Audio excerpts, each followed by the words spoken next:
Welcome to Faith Positive Radio with Dr. Joey Fawcett, the Christian business coaching conversation that increases your faith with greater joy at work so you love God and others more. Dr. Joey interviews Christian business professionals just like you to discover their secrets for working faith positive in a negative world. Welcome to Faith Positive Radio with Dr. Joey Fawcett. Hey, Faith Positive Nation, Dr. Joey Fawcett here with another episode of Faith Positive Radio. You know, there's so much that's changed in the world, especially the business world over the last, say, 12 to 18 months. Lots of things going on. And so many of us have found ourselves in corporate jobs contemplating, if not acting on that urge to escape the 9 to 5 to work the 6 to 10, right? PM, by the way, or to jump off into doing our own thing. Because we want perhaps different things like the freedom, perhaps the control, perhaps the responsibility. We want to increase responsibility, or maybe we just want to see how we can do out there in the open market. It's a leap of faith, regardless of how you think about it, right? Today's guest made that leap of faith from the corporate world right into doing his own thing, and he literally took his faith with him. So I'm excited to introduce to you today, Faith Positive Nation, here on this episode of Faith Positive Radio, is my new best friend, Douglas J. Beck. Douglas, welcome to Faith Positive Radio, my friend. Hey, I really appreciate it, Dr. Joey. Thanks for having me. Oh, I am delighted to have you here from lovely Sarasota, Florida. So a shout out to all of our fellow Floridians down there. Yep. But especially the new ones like me that moved down from up north. I was going to say, now, is that a Floridian accent you have there? No, it's in New Jersey. You joined the rest of the people from New Jersey and Ohio and Philly, moving on down, right? Yep. That's wonderful. Well, what prompted this leap of faith for you?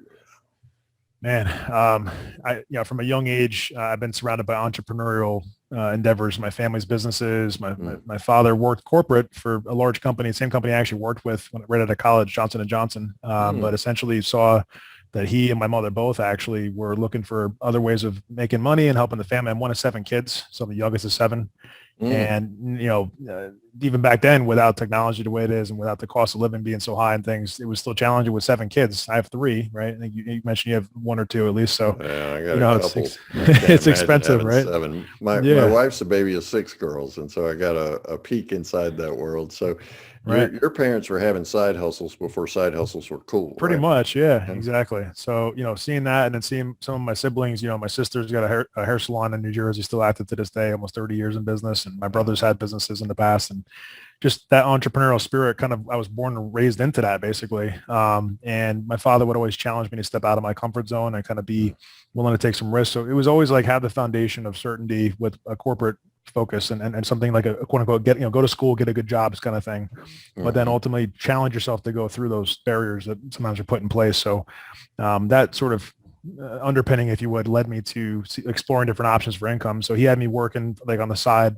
doing web development stuff and doing sort of IT technology stuff from a very young age. I had my first computer, a 386 computer, when I was 9 years old, back in 1990 something. I don't know when that was. What kind of computer was that? It was an IBM 386, right? The 386 was brought from, thanks to Johnson & Johnson getting rid of some old stuff. He was able to work out a deal with the guys and legally took a computer that wasn't necessary, was wiped and all that stuff. And it was like a new toy box for me, basically at 9 years old. Now they got the tablets. My son's 10, so he's got like tablets and he's got iPhones, all, not connected to the not connected to the phone service, but sure. So that was my toy. So it kind of started messing with that, learned about broken it and fixed it up, and then little by little learned about HTML back in the 90s before the internet was really, really big, and built some websites for myself for like Nintendo 64, Oh, sweet. But my faith was always, something that led me to that.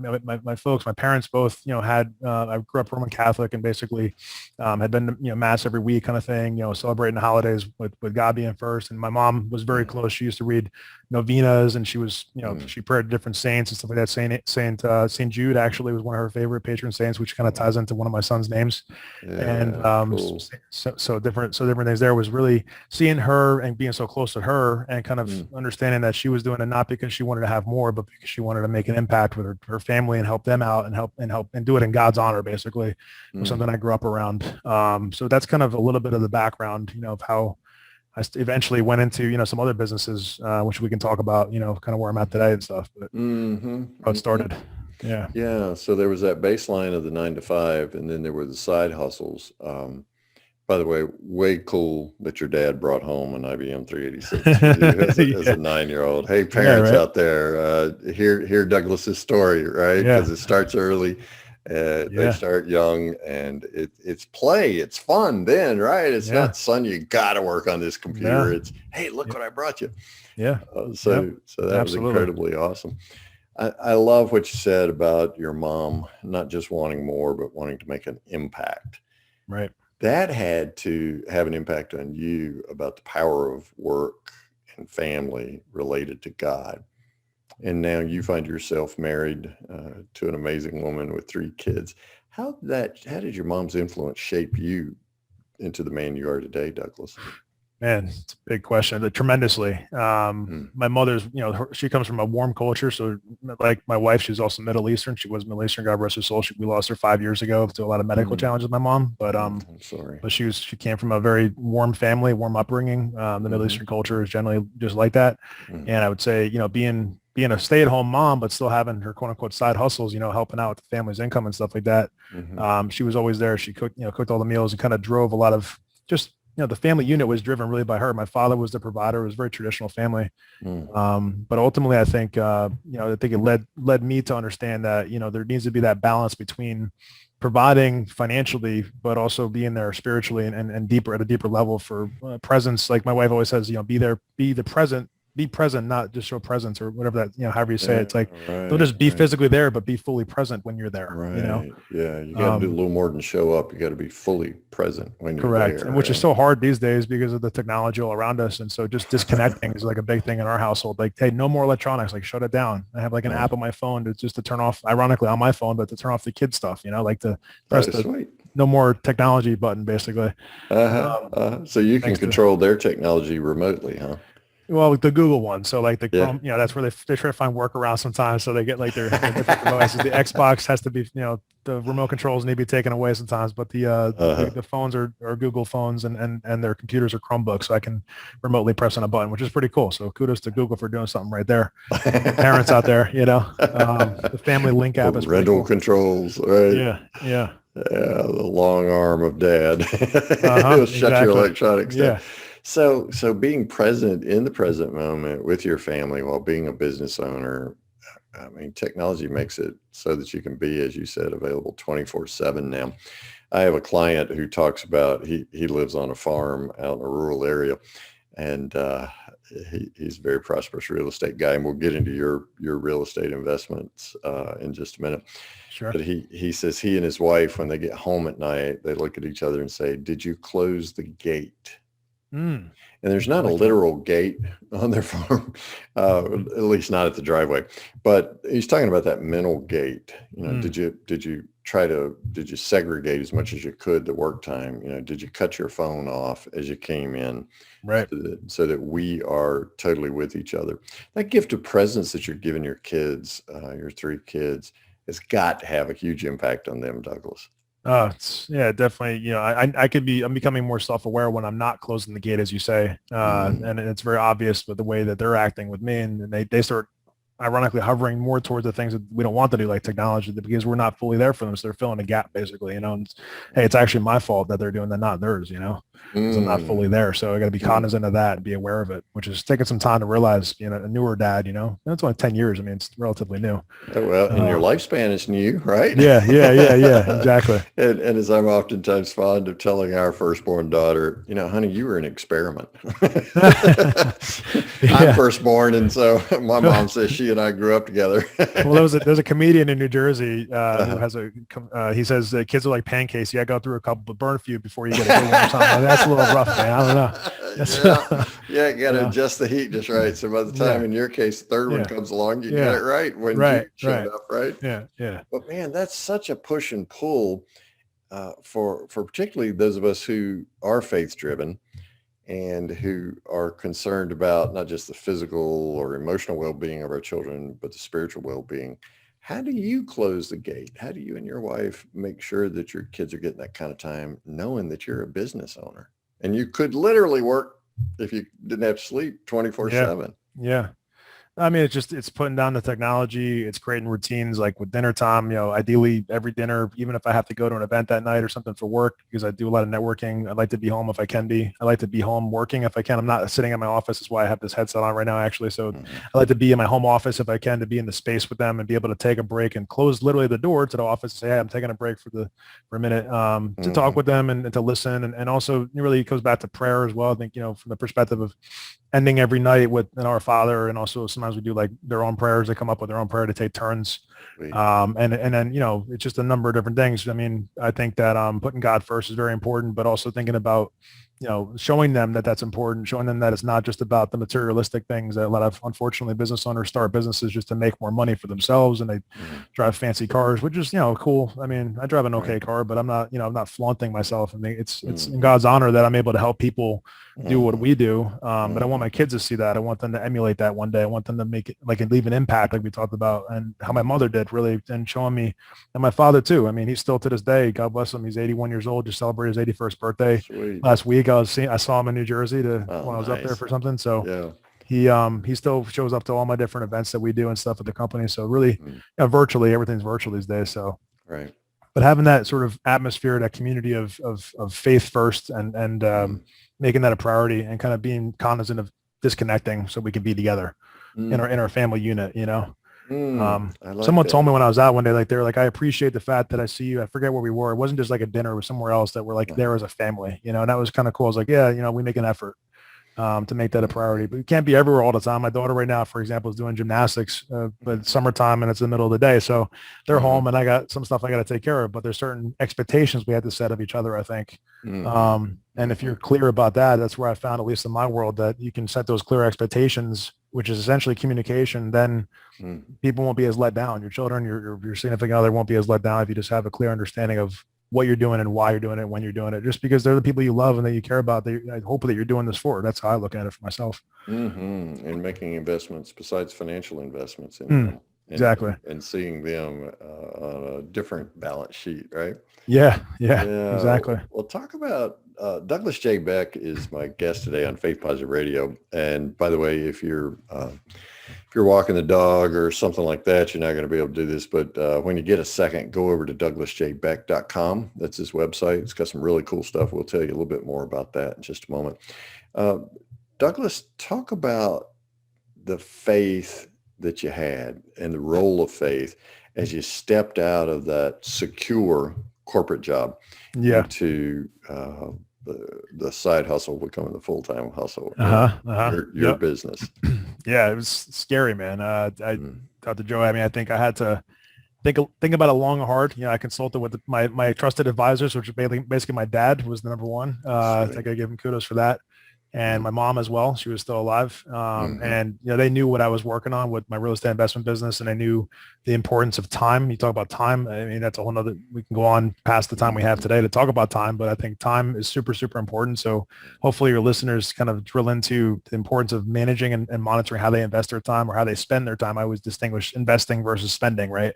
I want to be able to invest it versus spend it. So I was spending a lot of time, I felt like, and my faith, kept me grounded. I trusted. I prayed a lot about it. I made a lot of decisions even before I left my corporate position. I remember the day that I talked to one of my coaches. I did talk to a business coach I had at the time. So I know you do some of that, I think, as well. So I think it's important people understand that, how that value of someone that can be there for you, that's already done it or has worked with people that do it, can help you understand what that feels like in advance of actually going through the motions. Because I was concerned. It was like you said, it's kind of like skydiving, where you go up in a plane and you're nervous as heck, but when you jump out, you just feel free. And that's pretty much exactly how it felt when I handed in my resignation letter, sitting next to my manager, who helped me in a lot of ways get to where I was going and helped me have stability and stuff and get things going with my family, but wasn't allowing me because of what wasn't available. It's really not her fault or the company's fault. It just wasn't the right fit for the long term. But making that decision to leave, and then coincidentally, and this is where faith for me kind of resonated, and God kind of made me laugh a little bit, and he kind of reminded me that he's there. He's going to be there. So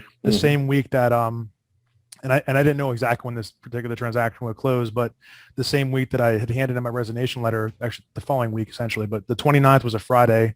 That weekend was my birthday. So we went away. We planned the trip to go away anyway. Oh, nice. But then the next week we had like our largest transaction at the time that we were able to close, which kind of just reinforced, it's like God saying, hey man, you made the right decision. I'm proud of you kind of thing. I felt like at least. Wow. And then I have some amazing pictures of like being with my family in that weekend because I was just so refreshed. And even though I didn't leave yet, I was like, man, I really did this. And I knew that things were happening. I just didn't know how soon they would happen. And then coincidentally, the people that I had that transaction with, the buyer of that particular deal, because we flip houses basically. So that particular buyer ended up being the two guys, Anthony and Peter, coincidentally now are running a fund, which fast forward 5 years later is part of what I'm offering to my clients to lend them capital, right? These guys capital, they were at one point my buyer, now they're lenders, and I've decided to join their fund, which was all kind of across 5 year span of time. It didn't just happen, you know? So God's plan just kind of panning out in front of me. I'm like, wow, this is crazy.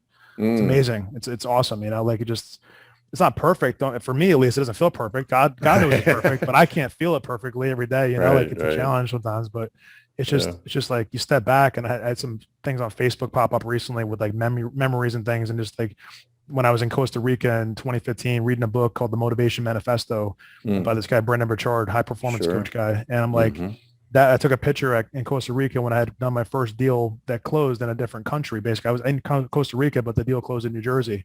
And I'm like, this is amazing. I can receive money in my bank account in the United States while I'm living basically for a week or two somewhere else, you know, kind of like this is surreal. And then fast forward now, it's like I could do that. I'm sitting in Sarasota, but I was just in New Jersey. I can go to Europe if I wanted to. I got my team take. So it's just a lot of interesting stuff. It's just amazing the way that this whole, you know, the world works when you have God first. I mean, that's what I think it comes down to. I'm blessed to say that. And I'm not afraid to admit my faith to anyone, you know? Yeah, especially when it's faith in a God who promises us that all things will work together for good when we trust him. And it sounds like trust was a huge element in you stepping out of the corporate into your own business. And I think that I know one of the questions we might touch upon is sort of like Bible verses and things like that. So in fact, the verse that's right in front of my desk literally is blessed is the man who trusts in the Lord. So trust and faith of what God has in store. You know, I always say to myself, this must be a challenge that God is preparing me for. Like my wife says too, is like, there must be some really big opportunities coming that God's trying to test you to make sure you're prepared for it. So don't be so like, you know, blinded by just what's in front of you. Think about bigger picture. This is a blessing actually. You're going through this challenge, you know? Yeah. But when you're, it's hard to do that though. Yeah, that's what I was thinking. When it's your sounds good. Yeah, when it's your backside in the sling, you know. Of course, you know, you're not getting rocked to sleep. You're getting jostled all over the place. So yeah, how do you remind yourself in the midst of adversity, Douglas, that God is with you and that all things are going to work together? I mean, for me, it's a combination of prayer and meditation effectively and taking a step back and reflecting. I'm big on journaling, which is not necessarily a faith oriented thing, but I read a lot about my faith when I journal. So just if you take a few deep breaths and just like practice, you know, that's what I do every morning. I wake up, I close my eyes, take a few breaths, pray. I think about what's going on. I look at my calendar and I say, okay, then what am I going to write about today? And I write whatever I'm feeling and get that out of my head. And then I know that I also have my calendar set up. So I have like a certain structure and a certain flow. But it wasn't always like that. I mean, in the beginning, like when I left my full-time position where I was working back, you know, 6-7 years ago, whatever it is, essentially I didn't have a structured schedule because I was so regimented. I didn't want that. So it was very difficult in the beginning, but I think it's about integrating into your life. Like I talk to people about the business of life. If you think about like how your business is run a certain way to get to a certain result, what does your life run like? How do you organize your life? How do you organize your time? And you need to be consciously thinking about that. And when there's adversity, to your point, Dr. Joey, I think you have to say, okay, how do I deal with this? Do I react right away? We were talking about that a little bit earlier. Like, do I just react and outburst? No, it's probably not a good idea. I mean, just write it down. Let the paper be the way that you let out your anger, frustration, et cetera. And let's ground ourselves in our faith and know that there's a reason for this, you know? Douglas, you remind me of Stephen Phillips' book, Lincoln on Leadership. Okay. And one of the habits that Abraham Lincoln had was writing letters to persons who were denigrating him, castigating his leadership, you know, saying cruel things about him. He would write a letter to them, telling them exactly what he thought. Then he'd fold it up, put it in an envelope, and put it in the bottom drawer of his desk. Yeah, exactly. Never would mail it. but yet it was a cathartic exercise for him in writing it. That's right. Yeah. 100%. I don't do it exactly that way, but that makes a lot of sense. Yeah. Just get it out of your head and put it on paper and tuck it away somewhere just to let it go. Yeah. Unfortunately, some people do that in an email and hit send. Oh, of course. Yeah. Email muscles, as they used to call it. That's right. That's probably something not to do, particularly if you're trying to be a Jesus follower in the workplace, right? That's right. So Douglas J. Beck is my guest today on Faith Positive Radio. DouglasJBeck.com is the website. Tell us about this business, and you've talked about it a little bit. You mentioned flipping houses. You went from a corporate job in what line of work was it? It was IT and procurement, so information technology and procurement for a large pharmaceutical company. Okay.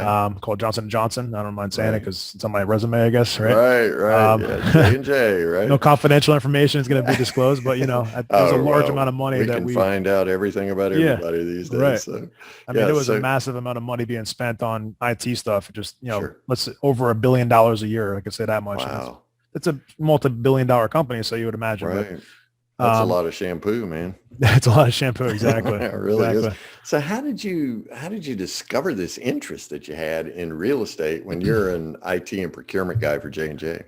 It was sort of by accident, but I think it wasn't, right? Because God had a plan. That's the old story, right? But I was tinkering around on the internet looking for some different opportunities. I had reached out to one of my friends about an opportunity I stumbled into, which was a network marketing business. Okay. Again, I'm not ashamed to admit it. I went through network marketing, not for me. I learned a lot. I got a bunch of people on my team and such, but I never found a lot of income from it. It didn't give me enough freedom to leave financially. But ultimately, I was talking to my friend about it. He's like, "Look, you got to check out this thing called REI." And I'm like, "REI doesn't ring a bell. What do you mean REI?" I did some research, real estate investing, right? He's like, "But I sell affiliate programs for real estate investor courses." And he's like, "I don't actually do any deals. I just sell other people's education." I said, that sounds interesting, but I want to be the one to get educated. I want to learn about this stuff called real estate investing. How do you flip houses? How do you hold property, et cetera? So by doing some research, I landed on somebody's website. This guy was essentially a mentor of mine in the beginning. I paid him a bunch of money to learn, spent about $30,000 and spent the next year of my life focusing on growing a business that I knew nothing about really. The first 6 months were a struggle. I went through a couple of different mentors in that company to learn their styles and their approaches to find what they call quote unquote off market opportunities, things that don't show up on the MLS or the internet that you don't hear about, it's challenging situations. But also in some ways, when I thought about it, I layered against my context of the world and my faith. I said, I'm helping people out of difficult situations that otherwise don't know of a better alternative. So I'm buying their properties, putting it under a contract at a price that is good enough for me to buy it, but then also be able to sell it at a profit quickly. But I'm helping them get out of a difficult situation. And so I did that part-time, essentially, in between meetings on phone calls and conference rooms, like trying to hide almost about it while I was working my full-time job. And I would trade a lot of lunches and a lot of, appointments after work. Instead of doing those things, I would be on the phone or trying to work on the business. And long story short, just little by little, learned more and more. I brought on 1 or 2 team members, a couple of people offshore because I knew about outsourcing. I was working in procurement for Johnson & Johnson. They hire people all across the world. So I took some of these same principles and I started applying it into my business to basically buy my time back. Another thing, if your listeners don't know, is a guy named Tim Ferriss. You probably have heard of him. Oh yeah, the 4-hour work week. Yeah. So I got a lot of inspiration about, virtual assistants and outsourcing through his book as well. But I think people don't value their time enough. And I knew I had to value my time because I was committed to something else. So I had to find a way to leverage it. And so that's what I did in the beginning. And pretty much our first handful of transactions were basically off of email or emails and a little bit of phone work. I never walked into the first few houses that I actually closed that I ended up wholesaling to someone else. Wow. And to this date, we've done a little over a couple hundred transactions, about 215 transactions successfully. I've flipped about 50 of those houses, and the other ones were basically wholesale flips where I just sold a contract to a house or sold the rights to a house to someone else. And I've been able to build up a network of investors. So, your listeners may be actively involved in some form of real estate or may not be, but I built up a network of people. So they may be able to, if they're interested in learning more about real estate investment as far as, getting into flipping houses or becoming a landlord, I've actually helped about 120 clients do just that. So at one of my sites, if you go to DouglasJBeck.com, you click on the thing that says flip more deals. That's pretty much my coaching and consulting business for real estate investors, whether they're brand new or they're looking to kind of grow and scale their business. So that's another thing that we offer as well. Okay, man, that's awesome. Yeah. And so you didn't set out to go into real estate. Did not. You set out to invest better in your time. Now, earlier Correct. you said there's a difference between investing and spending your Yeah. time. What's that difference? I mean, I think an investor is looking for a return, right? So whether that return is a guaranteed thing or something that's a possibility. A lot of times I think when we take time and we give it to something, we don't necessarily look at what the probability of the return on investment would be. So what we think is investing our time actually turns into an expenditure, and an expenditure is something you'll never get back. So most of our time, unfortunately, if it's not managed properly, what I found in my own world is that I tend to spend more time until I realize how I'm spending my time, and then I learn to invest it better. That's kind of a way of saying it, I guess. And that I want to be purposeful, and I don't necessarily need to make myself go crazy, but if I'm not with the right people doing the right things at the right time, then I'm probably going to be spending my time. If you're out doing nonsense with your friends and you think it's fun and it's cool, but then you realize that it wasn't a good investment of your time because you got really no return from it, just kind of gone now. There wasn't a good memory made, and maybe you had a bad night or whatever, a bad day. That's probably going to be an expenditure more than an investment. But if you purposely plan something, and you say the people I love and care about, my family, my good friends, whoever, and I know that this is going to be a great use for us to invest our time together and create a memory. I think that's what God wants us to do. I don't think he wants us to just be lackadaisical and just go all over the place with our time, because he gave us only so much on this earth to share our world with others, make an impact, really. Scripture's pretty clear that our days are limited. They're numbered, right? Yeah, basically. I mean, so Douglas J. Beck is my guest on this episode of Faith Positive Radio. DouglasJBeck.com is the website. Douglas, you mentioned one thing we'll find when we're there on your site. What are some other things we'll find?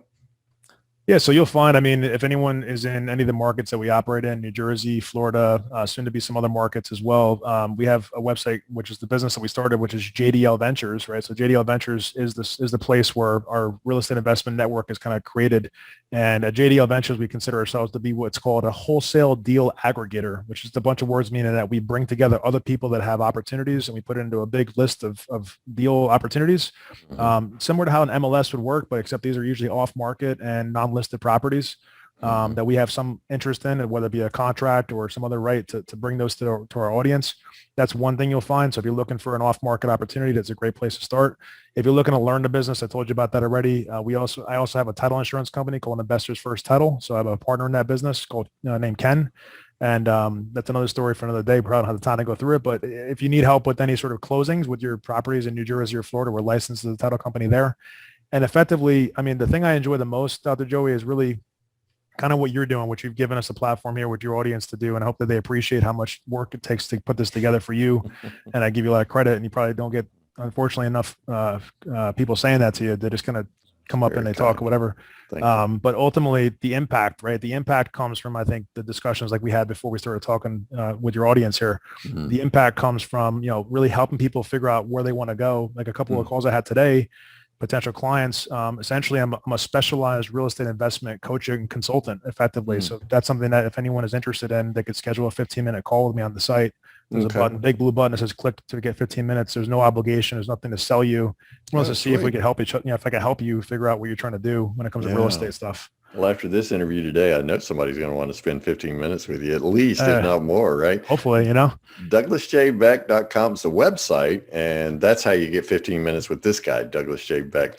Man, I so appreciate it. You've already told us your favorite Bible verse, right? Blessed is the man who trusts in the Lord. So I'll just say one more thing on that. So it's about the verse, but I think it's also about having to keep it top of mind, and the ways that's a very obvious thing to do. But just like, if people can see your video, you have a beautiful picture we talked about earlier of Christ putting his hand out to hold your hand and to help pick you up from wherever you're at. So it's just like that. I have in front of me when I sit in my office, not right here, but in my home office, there's a picture, a beautiful picture of the ocean, which coincidentally is where I moved to. Basically, it's 20 minutes from the beach, with the verse, that verse that's mentioned, which is blessed be the man who trusts in the Lord. So it's just about your environment. It's a lot of things, but let's not like pretend that where you sit, what you put in front of you, who you surround yourself with. It's the old saying my mom used to say, show me your friends to tell you what you are. Well, show me where you live and what you put yourself involved and what your environment looks like.